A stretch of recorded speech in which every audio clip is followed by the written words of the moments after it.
मोरंग मोरंग सुनिए रे जट्टा, मोरंग मोरंग सुनिए रे जट्टा, मोरंग नहीं जाई देबो रे जट्टा, विदेश नहीं जाई देबो रे जट्टा। कतबो मनैबे गे धनिया, कतबो बुझाइबे, अब की सवन मोरंग हम जायबे बुरा। मोरंग के छोरी जोगिनिया रे जट्टा, मोरंग के छोरी जोगिनिया रे जट्टा, लौटियो आवे देतो रे जट्टा, पलटियो आवे देतो रे जट्टा, विदेश नहीं जाई देबो रे जट्टा।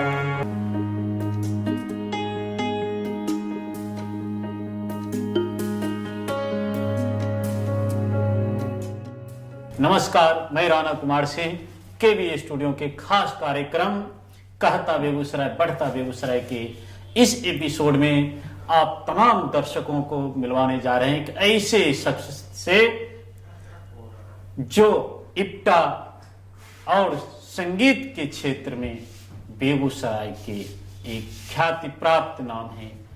प्रोफेसर अशोक कुमार जी, आपका हमारे स्टूडियो में हार्दिक स्वागत है। जी स्वागत।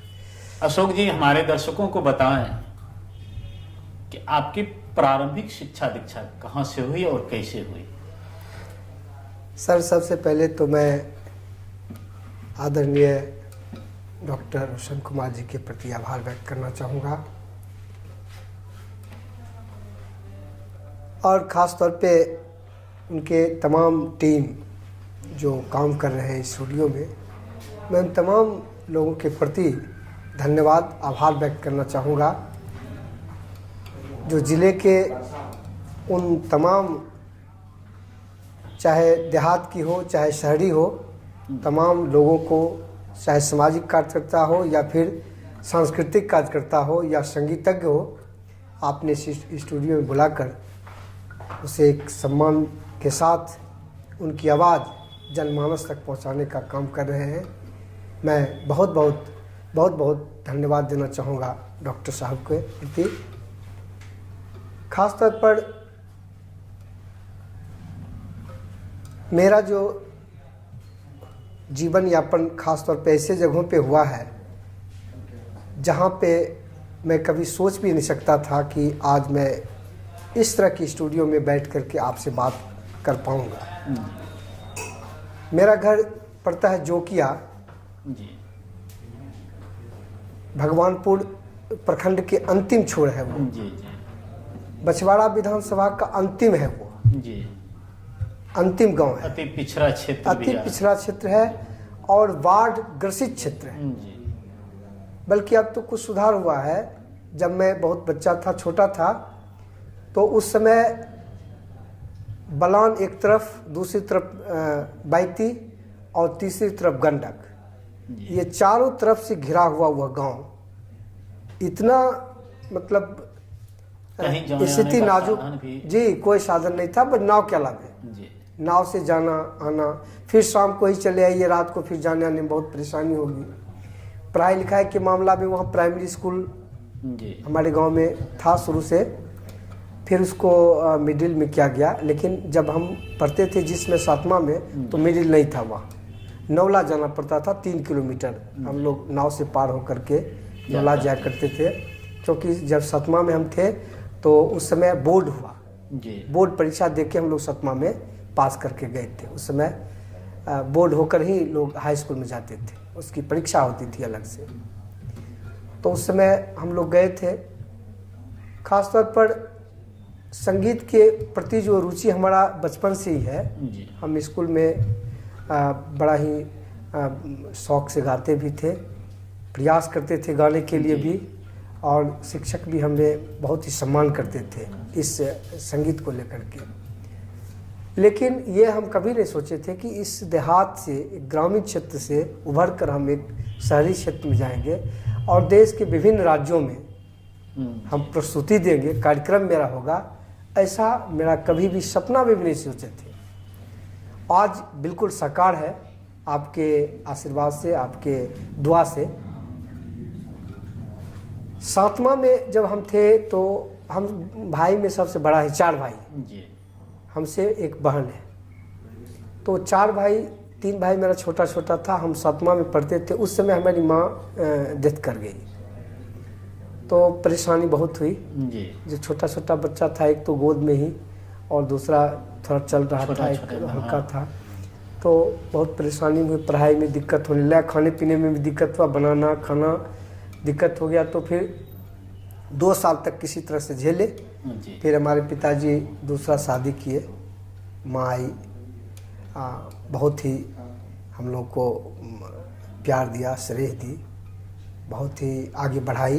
जी। मैंने एक माँ का जो होता है दायित्व जो वो होता है, हमको ऐसा नहीं लगा कि दूसरी माँ है या आई है तो जो इस तरह की वर्तमान बात दौर है। में कहा जाता है कि सौतेली माँ से वो प्यार नहीं मिलता है जो अपनी माँ से मिलता है, ये अनुभव आपको नहीं हुआ? नहीं जी, नहीं जी, नहीं, कभी नहीं लगा कि हमको सौतेली माँ है, बल्कि अपनत्व की भावना जो होती है वो हुआ। केवी स्टूडियो की टीम की ओर से उन माँ को प्रणाम। और 83 में हम मैट्रिक एग्ज़ाम दिए, मैट्रिक के 83 में, और 83 में ही मेरी शादी हो गई। उसी साल। हाँ, मैट्रिक के एग्ज़ाम दे के आए, यहाँ पूरा तैयारी था, शादी हो गई। और किसी तरह से हम मंझौल हाई स्कूल रामचरित्र सिंह महाविद्यालय से इंटर किए, फिर बेगूसराय से हमने BA की जी। और हिंदी ऑनर्स किए। और मैट्रिक करने के बाद हम चले आए बीहट। जी। बीहट हमारी बहन की ससुराल है, हम बीहट आए और वहाँ रहने लगे। वहीं से हम इंटर और BA किए, और वहाँ हमको संगीत के प्रति जो जागरूक था वो जी। देखते थे चारों तरफ। राम मंदिर में पूरा संगीत, इप्टा में संगीत, फिर उधर गणेश दरबार में संगीत, मैंने रात दिन संगीत ही था। संगीत, जी। और हम प्रत्येक दिन देखने जाते थे। आपको आश्चर्य होगा कि गांव में हम जब थे तो नौला में जी। ये जो रामलीला होता है, ये और जन्माष्टमी जो होती जी, है, जी। कृष्ण जन्मोत्सव होता है, उसमें सावन के महीने में झूला होता है, जी। तो नौला में बहुत ज़्यादा होता था। तो ये मान के चलिए इतना भूत सवार था हमारे ऊपर संगीत का कि हम मैंने हेल करके, पानी में तैर करके नौला जाते थे, और पूरी रात देख करके उधर से 4 बजे सवेरे, 3 बजे सवेरे फिर तैर करके घर आते थे। ये था दिनचर्या मेरा, तैर करके पूरा भरी बनाऊँ मैं तैर करके बैती पार करके नौला जाना, नौला से आना। ये लगातार 15 दिनों तक हम लोग करते थे। ये हम अति था संगीत के प्रति आपका इतना अधिक समर्पण जी। हाँ, मैंने इतना जिज्ञासा अंदर था कि मैंने अगर हम हो जाते, अगर उस तरह जैसा गा रहा है लोग, अगर उस तरह हो जाते तो क्या मज़ा आता, क्या आनंद मिलती। हमारे गांव में रामलीला आया, उसमें हम हल्का फुल्का ढोलक वोलक बजाते थे। मुख्य रूप से हम वादक ही हैं, जी। गायक में वादक हम हैं, तबला ही बजाते हैं, ढोलक ही बजाते हैं। तो वहाँ हमको ले गया पकड़ करके से, बच्चा है थोड़ा सा बजाएगा, बजाने दीजिए। तो हमको बहुत आनंद लगा कि बजाने दिया तन देर। जी। जी। बस ऐसा रम गए कि उसके साथ भाग के चले गए दूसरे गांव रामदिरी, और रामदिरी में हम 1 महीना तक रह गए रामलीला के साथ। हमारे पिताजी पूरे ढूंढते वहाँ तक पहुँचे, किधर है नहीं है, तब हमको पकड़ के लाए फिर यहाँ। मैंने इतना जिज्ञासा था। और ये देखिए आप लोगों की कृपा है, और ऊपर वाला की कृपा है, जो हम जब बीहट आए, दिनकर कला मंच से जुड़े। दिनकर कला मंच में उसमें अच्छे कलाकार थे। उसमें नए युवा वर्ग थे। आपको आज़ाद चंचल जी गाते थे, उसमें युवा थे। और शुरुआती दौर में चला था लड़का लड़की की आवाज़ में, उस समय बहुत चलाचल था। जी। लड़की की आवाज़ में कोई गा रहा है लड़का, तो उसका बहुत मान सम्मान था। तो उससे चंचल जी एक और है, गणेश गौरव जी है, NSD पास है, वो सारे लोग थे। प्रोफेसर साहित्य के बहुत अच्छे प्रोफेसर हमारे चंद्रेश जी हुए। जी। चंद्रेश जी से गीत लिखते भी थे। अब अवध शुक्ला जी हैं, बहुत अच्छे वादक हैं, अभी क्षेत्र के बहुत नामी वादक हैं, राम दरबार के बहुत अच्छे वादक भी रहे। इन लोगों का जब सानिध्य मिला तो सीखने का हमको मिला। तो उनके साथ हम रहते रहते 89 के आसपास, 89-90 के आसपास इप्टा का एक वर्कशॉप लगा था ये रानी में जी। तो हमारे घर के लोग रहते थे, राम प्रकाश पासवान हमारे जीजा जी के भाई हैं, उन्होंने लेके गया था कि चलिए आपको इप्टा ज्वाइन करा देते हैं, आपको इतना ही इच्छा है तो हम वहाँ गए, वर्कशॉप में रहे 15 दिन और बहुत चीज़ सीखने को मिला। राजेश जी उस समय नए नए थे, ये वीरेंद्र जी भी नए नए थे, युवक ही थे उस समय। लक्ष्मी यादव जी थे, विष्णुदेव जी हुए, दिलीप जी हुए, ये सारे लोग थे। तो इन लोगों को सानिध्य मिला और हम लोग वहाँ से जुड़े। 89 से लेकर के यानी 90 से लेकर के अभी तक हम इप्टा में रहे और इप्टा के माध्यम से शायद देश के शायद ही कोई ऐसा जगह हो जहाँ हम कार्यक्रम करने नहीं गए। बहुत बड़ा मंच, पूरे देश का भ्रमण आपने कर जी जी, हिंदी भाषा भाषी क्षेत्र तो ये इप्टा के माध्यम से गए। खास तौर पर वहाँ रहने के बाद हम सीखते रहे और सीताराम जी जैसे हमारे गुरुजी मिले और उनसे भी सानिध्य मिला, वहाँ वर्कशॉप वगैरह होता रहा। तो हमारे इप्टा में भी है वो अभी अध्यक्ष है पूरे बिहार के, तो उनसे मेरा सानिध्य मिला। फिर पटना गए, पटना में भी रहे। पटना में कई बार कैफी आजमी साहब के साथ सलील चौधरी जी जो बहुत हिंदुस्तान के बहुत बड़े संगीतकार हैं, उनके साथ भी हम लोग को सानिध्य मिला। पैराडाइज होटल में हम लोग 15 दिन तक वर्कशॉप किए, वर्कशॉप में रहे, उनके साथ संगीत बद्ध भी हुआ। आओ रे राम भाई, आओ रहीम भाई, ये गीत उन्होंने ट्यून किए थे। आप उनका गीत सुने होंगे फिल्म में, गोरी तेरा गाँव बड़ा प्यारा, उन्हीं का संगीत है। उन लोग के साथ सानिध्य हमको मिला, कैफी आजमी साहब के सानिध्य मिला और उन लोग से कुछ दिन रहे भी। उसके बाद हम लोग ये खासतौर पर जो भोपाल में, ये लोग भोपाल में रंग विदूषक के साथ काम करते थे, गणेश गौरव जी। तो हम वंशी कौल जी के यहाँ भोपाल गए, 3 साल तक लगातार गए और कई नाटकों में हमने वहाँ संगीत में काम किया। उनकी पत्नी है, बहुत बड़े संगीतकार हैं, अंजना पुरी। तो वो इतना बढ़िया संगीत करती हैं, उनके साथ हमको बजाने का मौका मिला कहन कबीर नाटक में, उसके तुक्के पर तुक्का नाटक में। और उनके माध्यम से हम देश के कई राज्यों में घूमे। मैंने दिल्ली में कमायनी में, NSD में, आपको आसाम में, दार्जिलिंग में, कलकत्ता में, मैंने कई जगहों पर उनके साथ घूमे। यूँ कहा जाए कि नाटक के क्षेत्र में भारत में उच्च स्तर तक आपने अपनी पहुंच बनाई। जी जी बिल्कुल, जी जी जी, और आपने कार्य किया। जी जी जी। वर्तमान में अशोक जी आप संगीत महाविद्यालय के प्राचार्य भी हैं जी। तो उस महाविद्यालय के संदर्भ में आप बताएं हमारे दर्शकों को। देखिए, जब हम इप्टा में थे और इप्टा के बाद एक लिटरेसी मिशन की ओर से एक आकाशगंगा रंगचौपाल अभी जो है आकाशगंगा कला मंच था, उस समय बना था। तो उसमें जो कलाकार काम करते थे सभी ग्रामीण परिवेश के बच्चे थे, बच्चे बच्चियाँ थी। जी। तो यही होता था कि ये गाने बजाने से क्या मिलेगा आपको, जी। ये आप ढोलक बजाइएगा, नाचिएगा, गाइएगा, नाटक करने से क्या मिलेगा।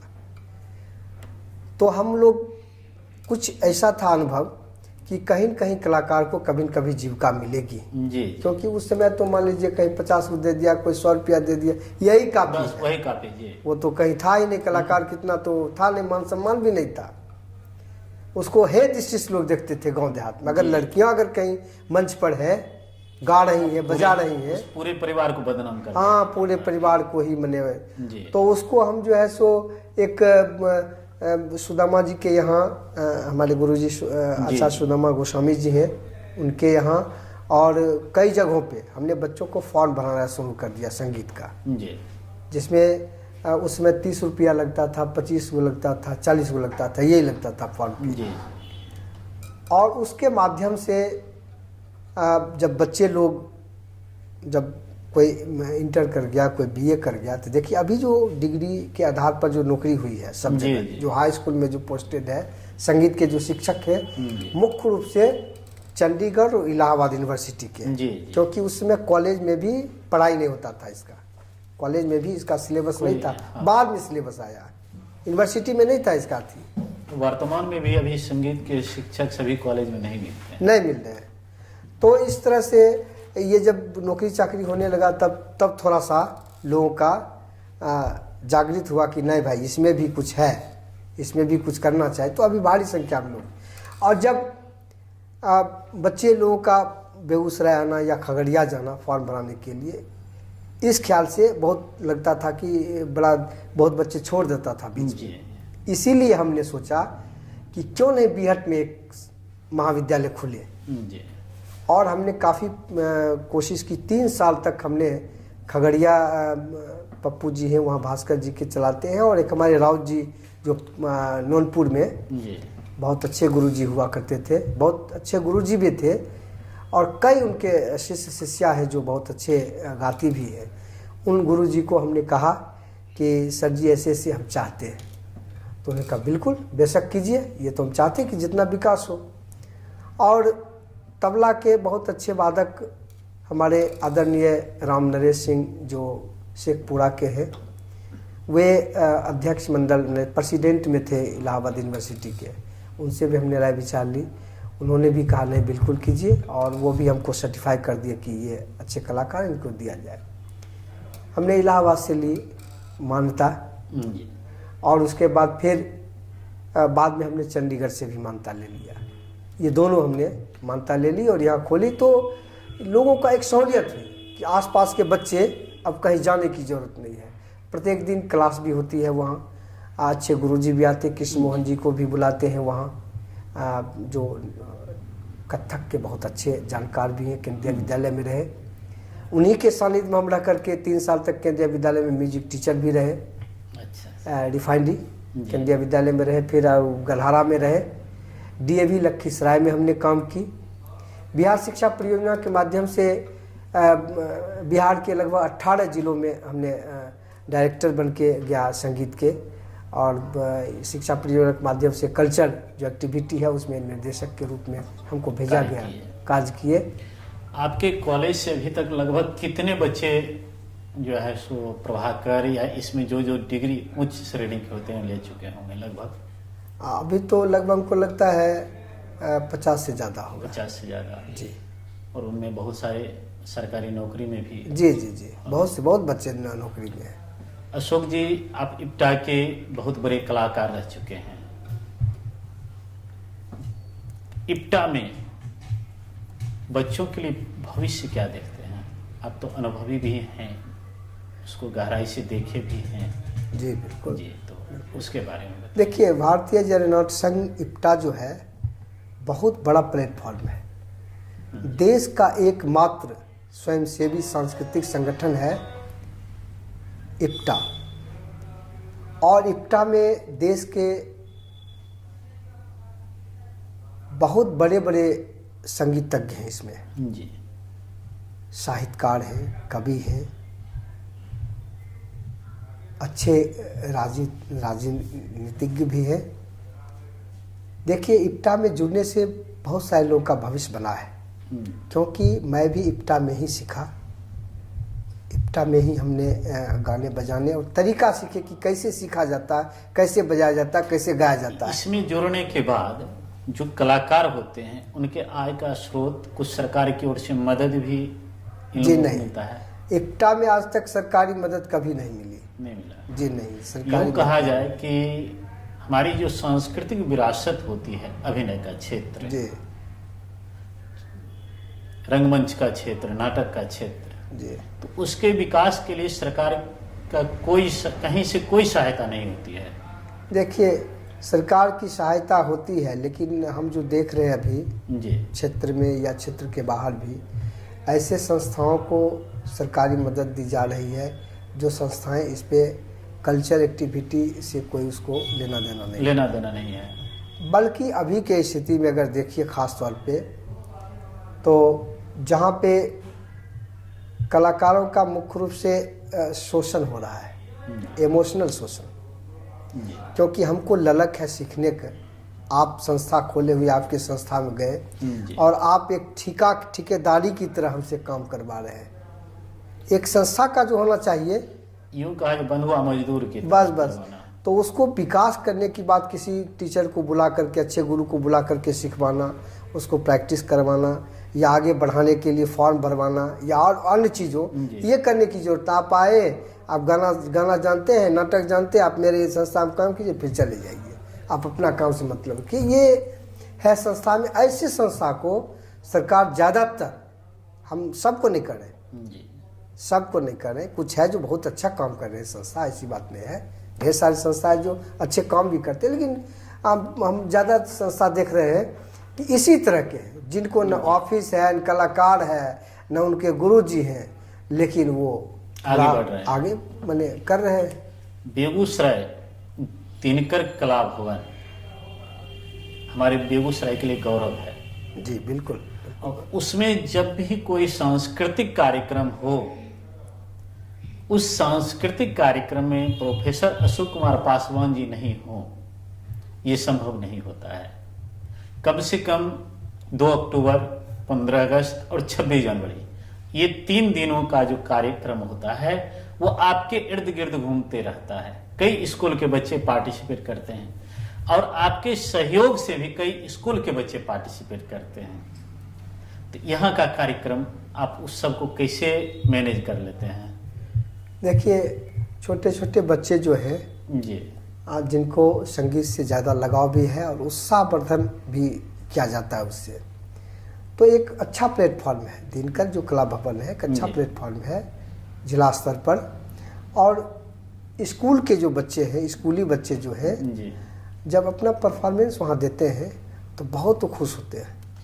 उस तरह के कार्यक्रम जो दिनकर भवन में आयोजित होते हैं, तो आप तो उसके एक तरह से कहिए कि रीड होते हैं कार्यक्रम में, जैसा मैंने देखा है कई बार। उसमें उस कार्यक्रम को करवाने में आपके साथ साथ और किन किन लोगों का योगदान होता है? देखिए, इसमें खास तौर पे दिनकर कला भवन में जो कार्यक्रम होते हैं उसमें तो अभी जो देख रहे हैं कुछ दिनों से बहुत अच्छे ढंग से चला रहे, कर रहे हैं। ज़्यादातर ध्यान जो कलाकारों के प्रति है वो हमारे प्रभात तारा के हरिशंकर जी हैं। हरिशंकर जी बहुत ही एक्टिव है इस मैटर पे।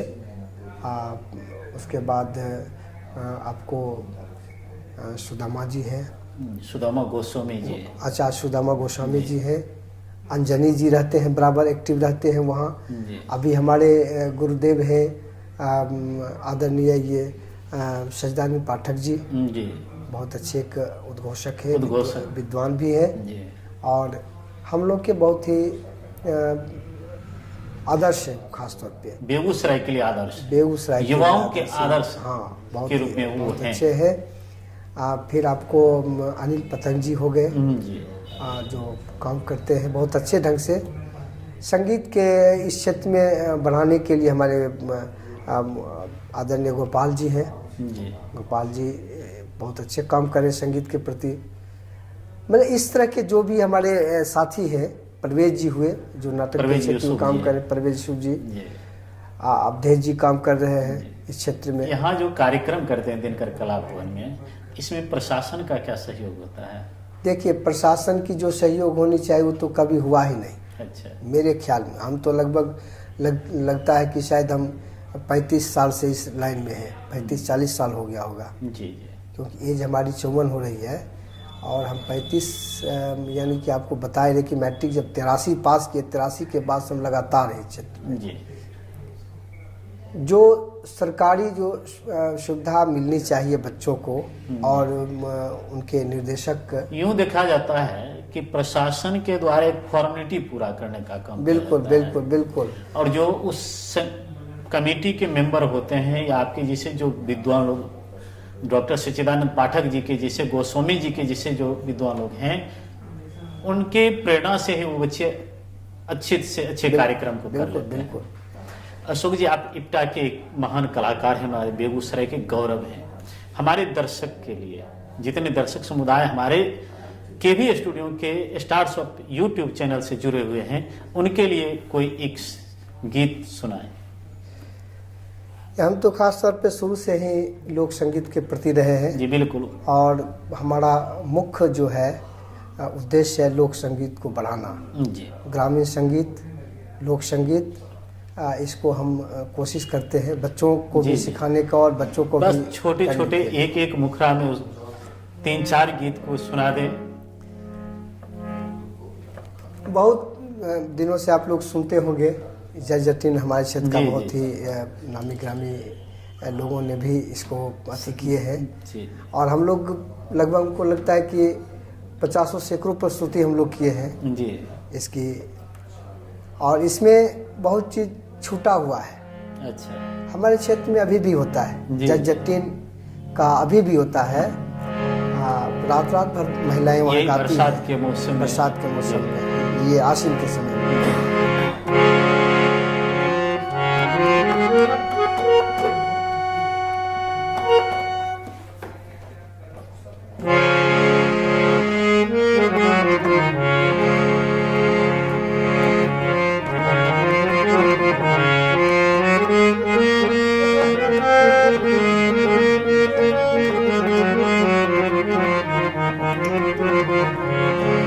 देखिए, नायक नायिका है जी और पहले ज़माने में अधिकांश हमारे बिहार के लोग कमाने के लिए बाहर जाते थे, जी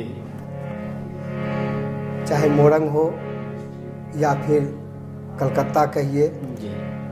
ढाका कहिए, यहाँ सब लोग जाते थे। जाते थे। क्योंकि गांव में कोई काम रोजगार तो था हाँ, नहीं। नहीं। इसी दरमियान में जट अपने जटिन से कह रहा है कि अब तो शादी हो गई, बच्चे हो गए,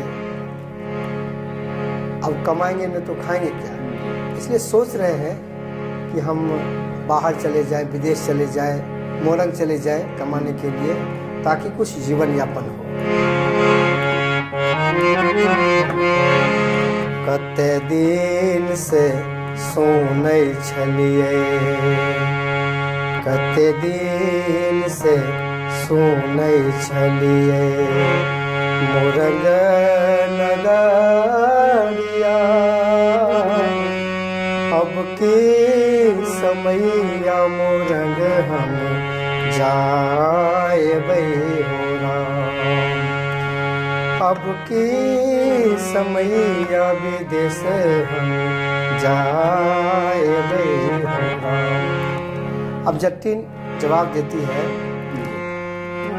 मोरंग मोरंग सुनिए रे जट्टा, मोरंग मोरंग सुनिए रे जट्टा, मोरंग नहीं जाई देबौ रे जट्टा, विदेश नहीं जाई देबौ रे जट्टा, कतबो मनैबे गे धनिया, कतबो बुझाइबे, अब की सबन मोरंग हम जाएबै हो राम। मोरंग के छोरी जोगिनिया रे जट्टा, मोरंग के छोरी जोगिनिया रे जट्टा, लौटियो आवे देतौ रे जट्टा, पलटियो आवे देतौ रे जट्टा, विदेश नहीं जाई देबौ रे जट्टा, तोहरा ले लैबौ हे जटनी, मोरंग के टिकवा, वही रे पहिराए तोरा हम देखबै हो राम, वही रे झमकाए तोरा हम देखबै हो राम। तो इस तरह से उसको फुसलाने अपने का प्रयास करता विचार है। को रखती है। जी। कोई एक और लोकगीत हमारे दर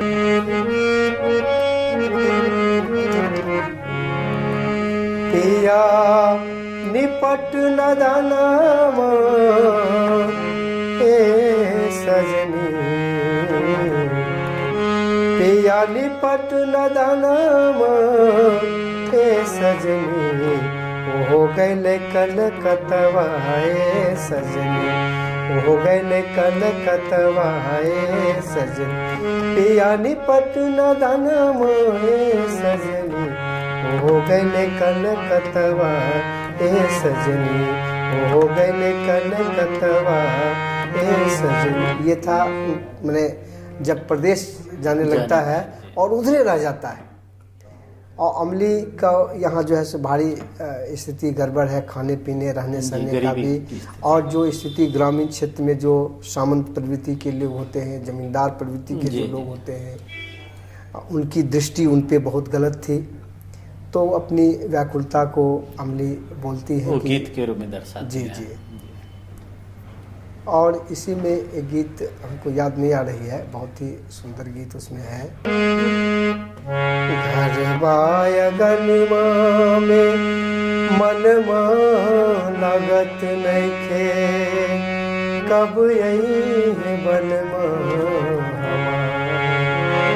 पिया घर रहता, जे जे कहता, करती रे सुलहो सिया।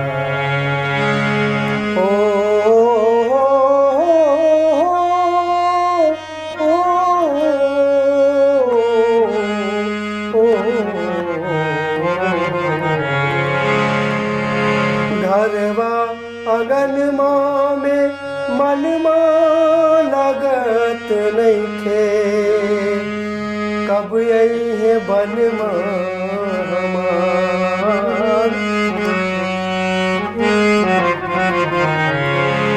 पिया घर रहता, जे जे रे कहता, करती रे सुलहो सिया। अशोक जी, आप हमारे केवी स्टूडियो में आए, यहाँ आकर कैसा लगा? केवी स्टूडियो का नाम हम पिछले कई महीनों से देख भी रहे हैं, सुन भी रहे हैं। इसमें तो कहने की कोई बात ही नहीं है। इतना बढ़िया, इतना सुंदर, इतना बेहतर। और ख़ास तौर पे हमारे आदरणीय डॉक्टर साहब की ये सराहनीय जो कार्य है, मैं उनके शब्दों में नहीं कर सकता हूँ, बयान नहीं कर सकता हूँ। उनका ये बहुत बड़ा यहाँ के युवाओं और जो छुपे हुए प्रतिभावान व्यक्ति है, उनको उभारने के लिए जो कदम उठाए हैं, मैं इनके प्रति बहुत बहुत धन्यवाद, आभार व्यक्त करना चाहूँगा डॉक्टर साहब के प्रति। और केवी स्टूडियो के उन तमाम कर्मचारी के प्रति, वर्कर के प्रति, कलाकारों के प्रति, डायरेक्टर के प्रति, प्रबंधक के प्रति बहुत बहुत हम आभार धन्यवाद व्यक्त करना चाहेंगे। हमारे डॉक्टर रोशन कुमार सर का भी एक बहुत बड़ा उद्देश्य है कि हमारे बेगूसराय में हर विधा में जो गुमनामी की जिंदगी जी रहे हैं, ऐसे स्टार जो भी हैं, उनको स्टार्स ऑफ बेगूसराय चैनल के माध्यम से हम पूरे बेगूसराय ही नहीं, बिहार ही नहीं, पूरे देश में इसको फैलाएं और हमारे बेगूसराय के उस गुमनाम जिंदगी को जीने वाले सभी कलाकारों को, सभी लोगों को पूरा देश जाने। आप आज हमारे स्टूडियो में आकर अपना बहुमूल्य समय दिए, इसके लिए हमारे पूरे टीम की ओर से आपको बहुत बहुत धन्यवाद। जी, आपको भी धन्यवाद।